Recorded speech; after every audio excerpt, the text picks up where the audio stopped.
We are a genuine Māori channel with the mission and vision to keep our Māori culture history alive today through sharing stories that have shaped us by tāne and wahine leaders that have been the catalyst of change to better improve how we live today and in the future.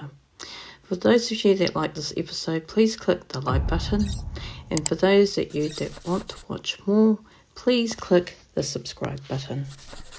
Now today is episode 6 and we're having a kōrero about Māui Pōmare.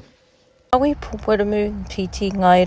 Pōmare, born in January 1876 at Pāhaupā ne Urinui in Taranaki. His iwi connections, Ngāti Mutunga, Ngāti Toa and Aotearoa. His father was Ngaira Pōmare of Ngāti Mutunga.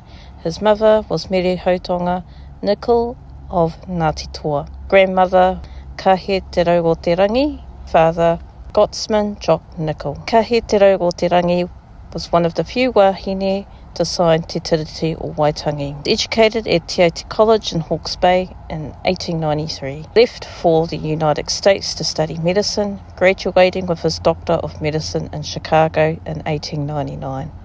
One of the very first Māori ever to qualify as a doctor. Returning back home to Aotearoa in 1900, he worked as a Māori health officer, travelling through the communities to improve sanitation and housing at the time when Māori population had fallen dangerously low. His work helped save lives across the Motu.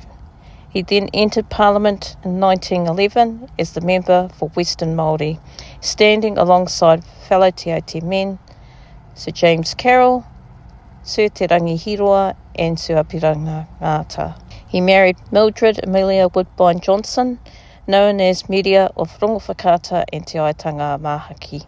Together they had 3 children. Sir Māui Pōmare passed away in June of 1930 in Los Angeles. His legacy endures. He rests at Manukōrihi Pā in Waitara, where a memorial stands in his honour. He is remembered as a healer who helped save his people. For those that like this episode, please click the like button. And for those that want to see more of our series, please click the subscribe button. Ngā mihi for watching.